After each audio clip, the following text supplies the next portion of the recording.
এসেছেন। আমি যতদূর জানি মরহুম সৈয়দুল মামা যে প্রকৃতির মানুষ ছিল, আজকের এই বুলবুল আমার ছোট ভাই একই প্রকৃতির মানুষ। আজকে সব থেকে দুঃখের বিষয় হলো এই যে আমরা যারা ছোট বড় রাজনীতি করি, আমাদের দুর্ভাগ্য যে আপনার ছাগলে আমার ধান খেয়েছে, এই ছাগলের জন্য বিচার করতে গেছি, তাহলে যে যার ছাগল তার কাছে আমি অপরাধী হয়ে গেছি। এটাই হচ্ছে আমাদের দেশের নিয়ম। আজকে প্রশাসনকে ধন্যবাদ দিই যে তার ছোট ভাই মৃদুলকে প্যারোলে মুক্তি দিয়েছেন। আমি অনেকক্ষণ ছিলাম কোর্টেরিয়াম সাহেবের ওখানে, 3 ঘন্টা ছিলাম। আমি ছিলাম, শাহিন ছিল, আমার ছোট বোন হীরা ছিল। প্রশাসনকে ধন্যবাদ দিচ্ছি। তারপরেও ভাইয়ের জানাজায় ভাই উপস্থিত হয়েছে হাতে হ্যান্ডকাপ নিয়ে। এই তো আমাদের রাজনীতি। সেই প্রসঙ্গে আর যাচ্ছি না। বুলবুল অত্যন্ত ভালো ছেলে ছিল, সবাই বলবেন। আর দোষ বলেই আমরা মানুষ। যদি তার কোন দোষ আপনারা পেয়ে থাকেন, তাহলে আজকে জানা যায় যারা উপস্থিত হয়েছেন তারা নিজগুলো ক্ষমা করবেন। আর যারা জানা যায় আসতে পারেননি, আপনারা তাদেরকে বলেন জানি তাকে ক্ষমা করবেন। এর বেশি আর বলার কিছু নাই। আপনাদের সবাইকে আমাদের সালাম জানিয়ে, ছোট ভাই আছে আপনাদের কাছে কথা বলবেন, তার কথাও শোনেন। আরো তার শুভাকাঙ্ক্ষী আছেন, তারাও হয়তো কথা বলবেন। তাদের কথাগুলো মনোযোগ সহকারে শুনে আল্লাহর ওয়াস্তে তাকে মাফ করে দিয়েন। আর তার সন্তানদের, তার পরিবারকে আল্লাহ পাক যেন ভালো রাখে, এই কামনা করেই আমি আমার বক্তব্য শেষ করছি। আসসালামু আলাইকুম। আউযু বিল্লাহি মিনাশ শাইতানির রাজিম। বিসমিল্লাহির রহমানির রহিম। সম্মানিত মুসলিমবৃন্দ, আসসালামু আলাইকুম। আসলে আজকে জানাজায় অনেক গণ্যমান্য ব্যক্তি আজকে এই জানাজায় হাজির হয়েছেন। বুলবুল ভাই জানাজায় আসলে বুলবুল ভাই দীর্ঘদিন ধরে ক্ষমতার খুব কাছে থেকেও ক্ষমতাটাকে ব্যবহার করেননি। এরকম একটা মানুষ যিনি ক্ষমতার কাছে থেকেও ক্ষমতা ব্যবহার করেনি, তার দোষ ত্রুটি আছে বলে আমি মনে করি না। কারণ উনি দীর্ঘদিন ধরে, এই 17 বছর ধরে উনি রাজনীতির কাছাকাছি আছেন, কিন্তু খুব স্বাভাবিক জীবনযাপন করতেন। উনি বাজার করতেন স্বাভাবিক, উনি চলাফেরা করতেন স্বাভাবিক, মানুষের সাথে, প্রতিটা মানুষের সাথেই ভালো মন্দ জিজ্ঞাসা করতেন, সালাম বিনিময় করতেন। আমার কাছে মনে হয় যে আসলে বুলবুল ভাই খুব ভালো মানুষ ছিল। এবং আপনারা এই শহরেই বড় হয়েছে উনি, শহরের যেসব মানুষের সাথে চলাফেরা করেছেন তারা নিশ্চয় ওনাকে ক্ষমা করার জন্যই আজকে জানাজায় এসছেন। এবং যারা জানাজায় আসেনি তাদের কাছেও আমরা ব্যক্তিগতভাবে অনুরোধ করছি বুলবুল ভাইকে ক্ষমা করে দেবেন। এই কথা বলেই আমি আমার কথা শেষ করছি। এ পর্যায়ে কথা বলার জন্য অনুরোধ করছি অ্যাডভোকেট ইব্রাহিম শাহিন ভাইকে।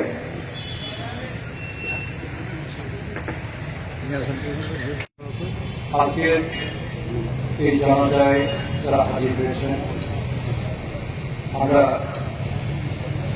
তাদেরকে ধন্যবাদ জানাচ্ছি।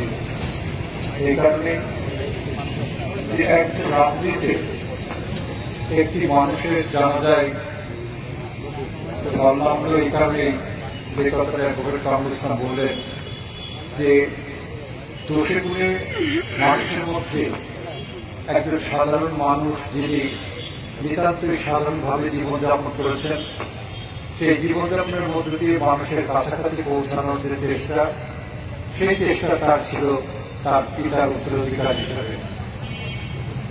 সম্মানিত মুসলিমগণ, মানুষ অবশ্যই মৃত্যুবরণ করবে, মৃত্যুর স্বাদ তাকে নিতে হবে। এই মৃত্যুর স্বাদ দেওয়ার আগে মানুষের কাছে এমন কোন আচরণ মানুষ না করা উচিত। তারপরও আমরা সামাজিক জীব, আমাদের চলার ফেরার মধ্য দিয়ে আমরা কখনো অনিচ্ছাকৃতভাবে মানুষের কাছে ত্রুটি করি, যে ত্রুটির কারণে মানুষ হয়তো যে কথা বলতে পারে না, তাদের কষ্টে কথা, সেই কষ্টটা মানুষ অনেক সময় নিজের অযত্নে দিয়ে থাকে। তো যদি এই চলার পথে আমাদের ছোট ভাই বুলবুল যদি কখনো কারণ বলে কোনো আঘাত দিয়ে থাকে কিংবা কোনো কষ্ট দিয়ে থাকে, হয়তো তার জানাই নেই, আর আপনাদের কাছে মাপ চাইতে পারবে না, আপনারা দয়া করে তাকে মাফ করে দেবেন।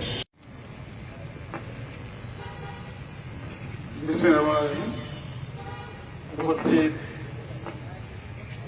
মেহেরপুরের সম্মানিত মানুষ, মুসল্লি, মুরব্বী যারা আছেন, তাদের সকলকে জানাই সালাম, আসসালামু আলাইকুম। বুলবুলের অসুস্থতা একটু দীর্ঘ সময় ছিল। ব্যক্তিগতভাবে সে আমার খুব বন্ধু, খুব কাছের মানুষ। আমরা যখন একসাথে জেলে ছিলাম বেশ কিছুদিন আগে, এরশাদ বিরোধী লড়াইয়ের সময়, প্রায় 2 বছর, তখন থেকেই তার কিন্তু শ্বাসকষ্টের এই অসুস্থতা তৈরি হয়।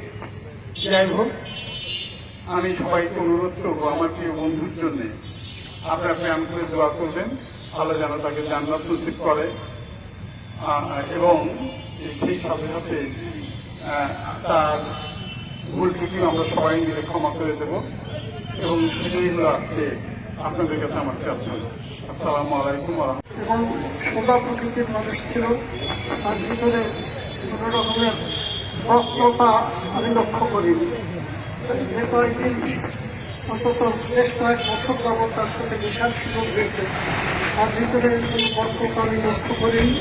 অত্যন্ত সরল সোজা সাদাশীল একটা মানুষ। সেই হিসাবে আমি যতদূর আশা করি যে আল্লাহ তাআলা তাকে ক্ষমা করবেন। আমি সবার কাছে শুধু একটা কথাই বলবো যে মানুষ আমরা দেশে করে সবাই মানুষ, এই মানুষের ভুল ত্রুটি যদি কারোর কাছে কারোর হয়ে পবিত্র মায়ের রমজান মাসে আমাদের বড় ভাই ইকর হোসেন বুলবুল আমাদের মাঝ থেকে বিদায় নিয়েছেন। আমি তার আত্মার মাধ্যমে কামনা করছি। যারাই এই তারাবির নামাজের পর জানাজা এসছেন সবাইকে ধন্যবাদ জানাচ্ছি এবং তার জন্য সবাই দোয়া করবেন।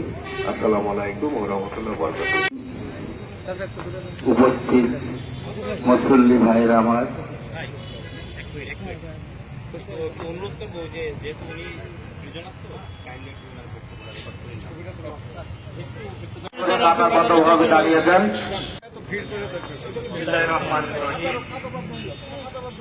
আমি হচ্ছে মরহুমের জামাই। গত কয়েকদিন ধরে উনি অসুস্থ ছিল, হঠাৎ করে বৃহস্পতিবার থেকে খুব অসুস্থ হয়ে গেছে। ওনার ইচ্ছা ছিল এবার ঈদে এসে আমাদের সাথে সবার সাথে ঈদ করবে।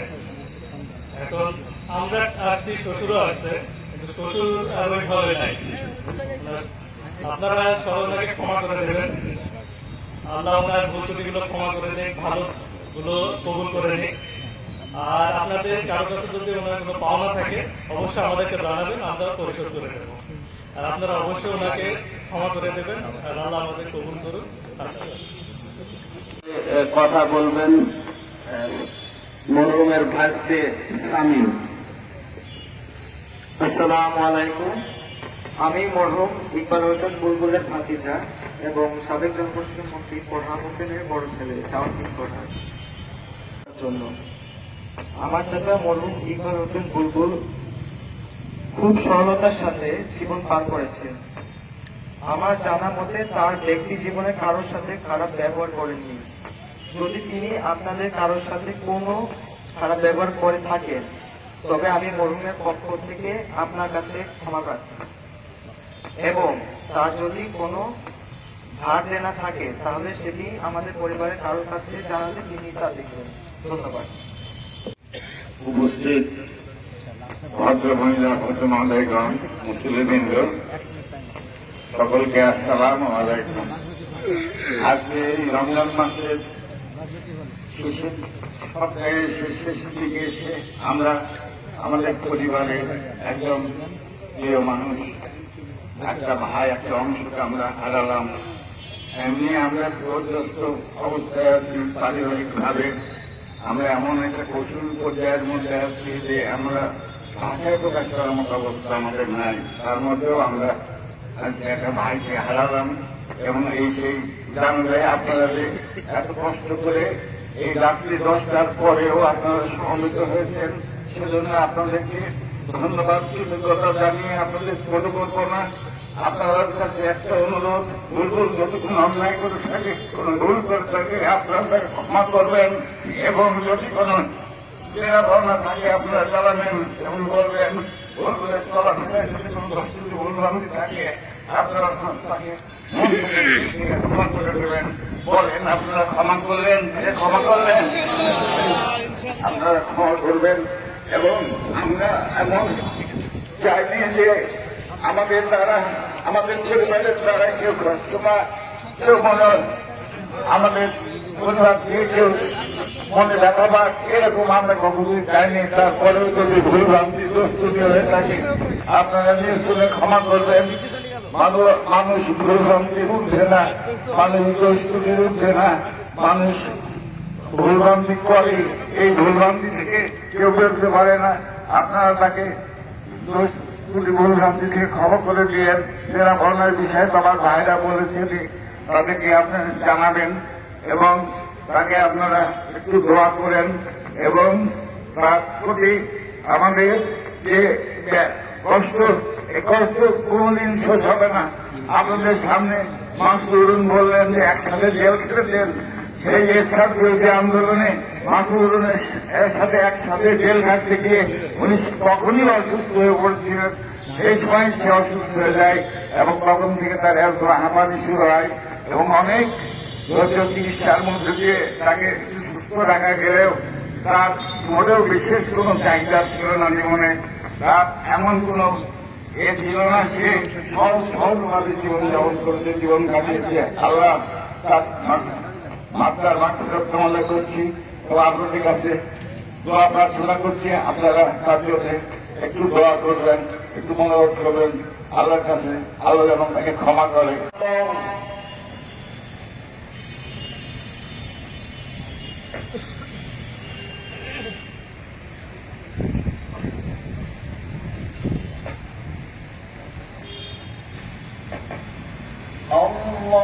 الله أكبر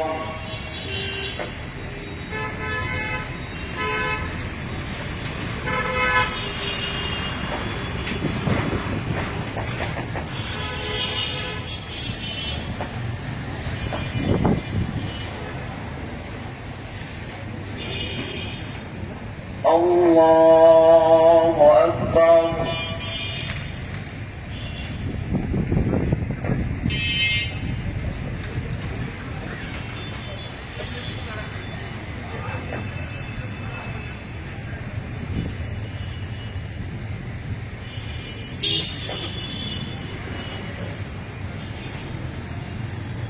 الله أكبر السلام عليكم ورحمة الله السلام عليكم ورحمة الله